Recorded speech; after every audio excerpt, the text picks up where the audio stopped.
The witness has asked that she would like to ask for authorization from her office, and that is the Supreme Court.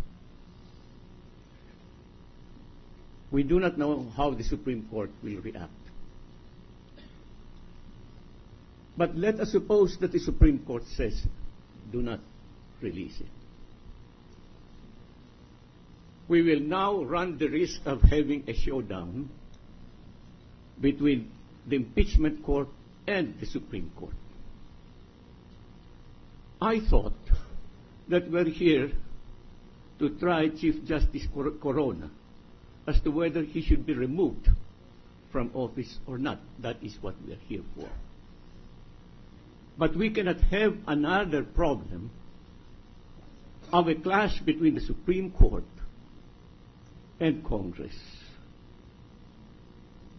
There are cases in the Supreme Court asking for a TRO against the impeachment court. They did not grant it. I wouldn't know the reason, but let us just assume that it is in deference to the Senate. The lady witness is asking for time too, if I understand her correctly, to ask for authorization. Chances are it will be given. Yes. But if it will be given, then we don't have a problem that she will be scolded by her bosses. She has her own boss, like our secretary here. Her boss is the Senate, period. What I'm trying to say is that in our desire to have a fair trial, let us not, I hope the two parties will agree, both the prosecution and the defense, give her a day to ask the Supreme Court whether it's all right for her, rather than using the strong arm of the impeachment court. That is all. We should avoid a class. We have already too many problems in the country. That is all, Mr. President. The senator from Iloilo may reply. Mr. President, I accept the wise counsel of the gentleman from Bicol. But the lady witness has already stated on the record, she has brought the SAL-N in compliance with the subpoena of this court. If, in fact,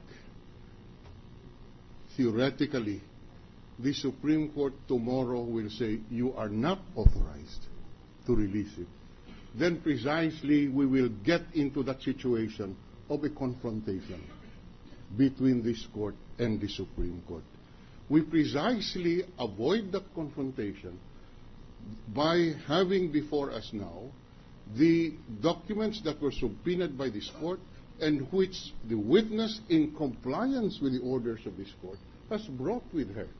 And therefore, it is now proper that this statement of assets and liabilities and net worth, which were subpoenaed by this court, be now produced as the witness is now ready to produce them and make it part of the records of this court, so that we can dispose of this matter.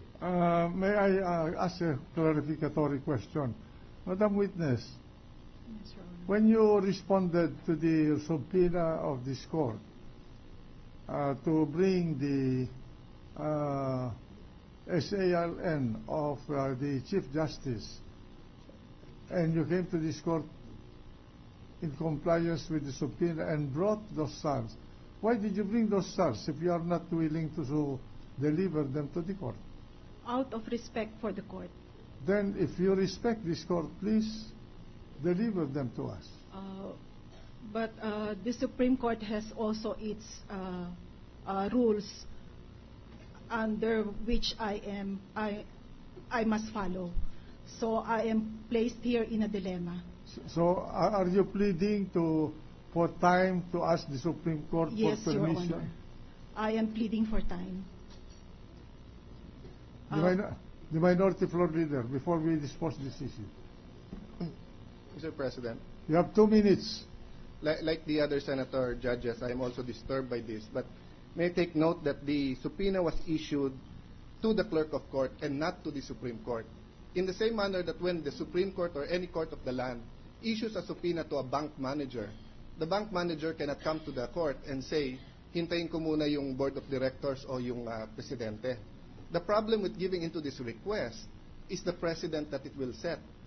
I would really like to go along with the, I really believe that the Supreme Court would allow the release, and there's no reason for them not to. But the problem is the precedent that it will set.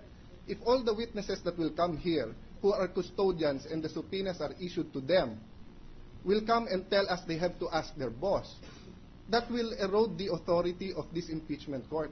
That's why I'm constrained, Your Honor, not to avail of the 2-minute time, but to raise a point of order. Rule 5 says the Senate shall have the power to compel the attendance of witnesses, to enforce obedience to its orders, etc., etc., Mr. President. The subpoena is an order of this court. And a few minutes ago, the presiding officer already ordered the witness to surrender those documents. So I think, Your Honor, it is in order to raise a point of order to simply order this witness to turn over these documents. The Supreme Court will not fault you for that, because it is precisely under the authority of this impeachment court. Will a bank manager suffer if the president says, wag mo i-release, tapos ang korte ay merong subpoena? This is not a request. The resolution deals with request. This is not a request. This is an order under Section 5 of the rules of the impeachment court, and this rules was promulgated under the Constitution of the Republic of the Philippines. I think the rest speaks for itself, Mr. Presiding Officer. I think it is in order that your earlier order now be enforced, Mr. Presiding Officer. Senator Arroyo, since you are the objector to the proposition of submission of the SAL. Thank you, Mr. President. There are many cases pending before the Supreme Court. If the Supreme Court should issue a TRO, what I'm saying is this: we cannot afford to have a crisis between the Senate as impeachment court and the Supreme Court. There are cases pending in the Supreme Court to stop the proceedings here. Together with that is a petition for a restraining order. The Supreme Court did not give it. We take note of that. But let me proceed. I'll proceed. Supposing, just supposing, we issue now a subpoena, and in retaliation the Supreme Court issues a TRO. What do? We will not obey the TRO. Then the Supreme Court also will condemn the Senate for not giving a chance. What the witness is asking for is just time to ask for authority so that it will all be valid. What is one day as against a deadlock or a confrontation between the Supreme Court that might possibly, in retaliation, issue a TRO, and us, all because the witness is not given a chance to ask the Supreme Court? When this idea, I cannot accept the proposition that since it is the lady here that has been subpoenaed, and it is not the Supreme Court, are we now saying that if Secretary Reyes, our secretary, is subpoenaed, she will act on her own without consulting the Senate President and the members of the Senate? Of course she will ask. She cannot ignore the officers of the court and the senators because she is the Secretary of the Senate.